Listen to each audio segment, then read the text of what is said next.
Welcome to the Coalition of Scrubs, and yes, that was all of our collective natural voices singing. Hello and welcome back to the Coalition of Scrubs. I'm Elder Servi from Team NDL, and welcome to my 5 things I wish Yu-Gi-Oh! Had. Now, I'm going to say this. This is not a rant video of how the mechanics are bad and stuff like that. This is just 5 additional things that I wish the game would have had.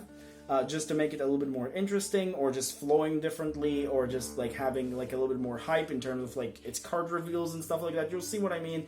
I draw a little bit of inspiration for other card games. This will be a little bit short and sweet, and it's also just going to talk about like things that I wish like Konami could have done, because they're not really that hard for the most part, and they can just improve the game style in my opinion. Obviously, for each to have their own opinion, I would like to know your comments down below. In the comments down below, what do you think? What tips do you have, or additional things that you wish had?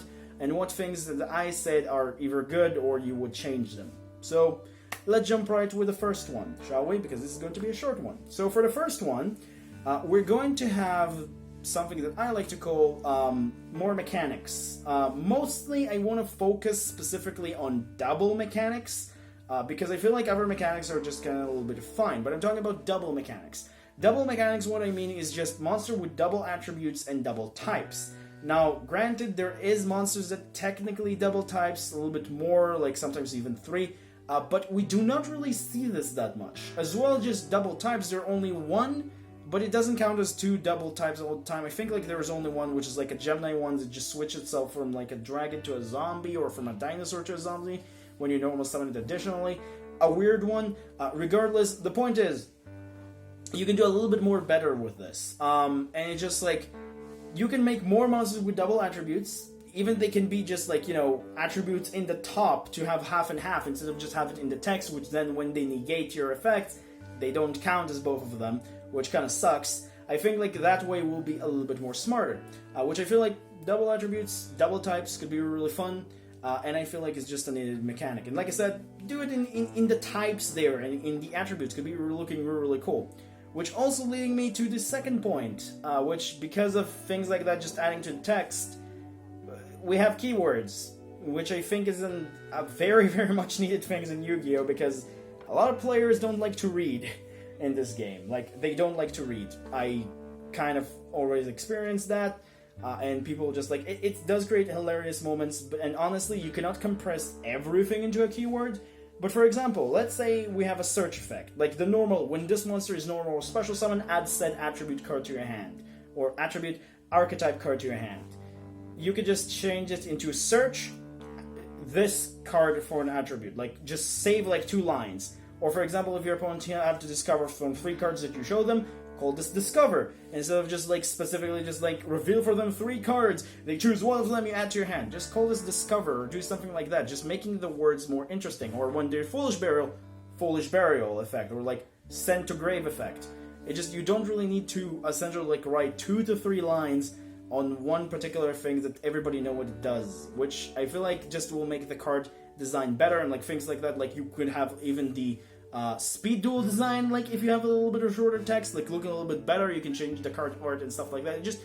It could be look a little bit better in terms of like eyes, and just people like are new will not feeling overwhelmed as well, which I think is just a very, very cool thing to do. And that's it for the 1 and 2, which kind of went a little bit with each other. Let's move on to 3. So number 3 for me is, well, honestly, it's a weird one to choose, but it's the one that I wish they did add to your games, which I feel like also one thing I would say, like, just improve your games and have an actual good mode for the games. It's like, don't get me wrong, NDO Pro is nice, but just have good game system. And secondly, you can just have voice lines for characters. Like, I wish, for example, when, like, let's say I'm taking Crusadia Arborea, she would say, like, something, impurity will not be tolerated because she's a Crusader, right? Or things like that. It's just, like, why not have something, like, to say for the card when you summon it in Yu-Gi-Oh! Duel Links, or in Legacy of the Duelist, or whatever the card game called. Like, you can have voice lines when you summon the cards. I feel like sometimes, like, just having, like, the meh, huh, huh, and the monster when it's just yelling is just not interesting, honestly. And it's like, You can add a little bit more to the gameplay by having voice lines, which I think could be really cool. Now, granted, this is probably the most hardest one to do because it does require you to hire people to do so, or maybe just using your core team, which could be a little bit of a problem, but I feel like adding this a little bit could be interesting. This is a little bit on more the harder ones, so I would not say like this is 100%, but I feel like at least for the iconic monsters, give them voice lines, give them voice actors. Like, nobody will complain if, like, for example, Dark Magician has a voice. I think that could be really cool. Instead of just like, oh, he just turned his staff and doesn't say anything. Great.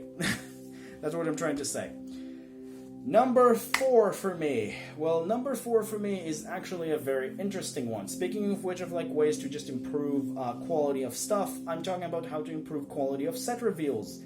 Instead of just revealing cards randomly in OCG and TCG, how about doing the things that you did in Toon Chaos, but a little bit better?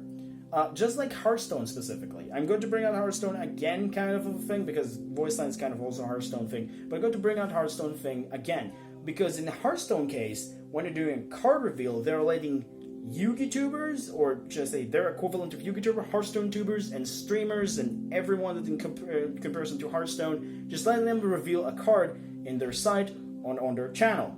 Something that Konami can also do, either in the OCG people or even in TCG people. Even Japan can do that for TCG, or just like, for example, let's say Phantom Rage have 17 cards, pick 17 Yu-Gi-Tubers. Day after day, they will reveal a card. They're building a hype, building something interesting, and instead of just like, oh, people just reveal the entire cards and nothing happens. It just could be a little bit more interesting and unique to see that way. Just having like consistent way to just like, for example, let's say first day will be Farfa, second day will reveal will be Simo. You know, go that line, but also not go only with the big ones. Go also with the small ones. And I'm not saying me specifically. For example, Invoked 101 could be an option. He's a mid-level there. Rufio, I already seen him. He revealed in Toon Chaos. You know what I mean? It's like you can do a lot more with this. Card reveals for streamers could be smart, or for Yu-Gi-Tubers, instead of just like having, oh, just we reveal everything.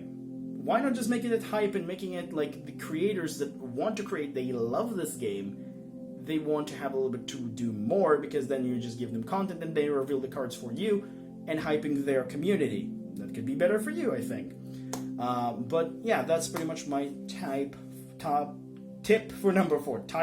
Tip for number 4. And lastly, the last thing I want to talk about. This is something that I'm seeing in PPG, which I think Konami should do themselves, which is ban list experience or experiments.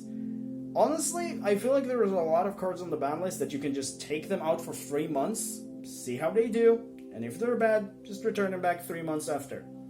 You did that with Snatch Steal, for example, in 2014, I believe. I believe there was another card. Like, for example, Mind Control is also kind of a card that, like, you kind of tested with a 3, and then you had to return it to 1. But you know what I mean? It's like, you can do a little bit more with this. Like, you can return cards. You can also have different formats for cards. Just have, like, support, like, for example, like, a traditional format game, or kind of like a GOAT format. I know these going around, but you know what I mean? It's like, you can just support these kind of things, just make the game interesting. Like, for example, like I said, a good card to come back, you can just test, for example, Diabol Iris, and Skullcurva Joker, and Astrograph even next list. I know I'm just throwing names to, like, for example, like to Strength Up Pendulum, and see, oh, if Pendulum is way too strong, let's return them 3 months later into the ban list. Like, why not test that? It's not cost you anything, it could make the game more interesting, refreshing. People would love to pick those kind of decks up to see how that works, and if the deck doesn't really work, and it's way too powerful, just return it back. Nobody will complain about that. I think that will make the game a little more interesting. Obviously, don't release broken cards. I'm not asking you to release the broken cards, but cards are just cool to have. It's like they're debatably okay, and you just like want to see how they will do today in the metagame. And if they're way too strong, return them. If they're not, start releasing them. Why not? It will be a little bit more smarter, and like have like should not even be in like the actual tournaments. Could be even its separate format. Be a test format for players that they can do in their locals if they want to test said format, and then if it is good for you and you're seeing the so-called like players not complaining and you're seeing like this is fine, then just move it into the standard format. you can do a lot of things with this. Now I know it's a little bit weird and some few things are not really understandable, but I think overall, I think this is just things that could be really, really interesting to see. And yeah, these are my 5. So first one is the type thing that I mentioned. Second one is keywords. Third one is voice acting for at least, legacy monsters. I think that could be really cool, or like say iconic monsters could be really cool for in the games and stuff like that. Fourth one would be card reveals with the creators, and fifth one will be the so-called thing that I mentioned right now, which is kind of like ban list changes to make the game interesting, and not just stay of like, oh, we're just entering everything into the ban list and almost not releasing anything. That's pretty much what it is. But yeah, that's pretty much it. Hope you enjoyed watching this video, a little bit me ranting about like 10 minutes. Yeah, that's pretty much it. See you guys next time. Bye-bye. We don't play good decks, we play bad decks well. Scrubs by choice, in this abyss we dwell.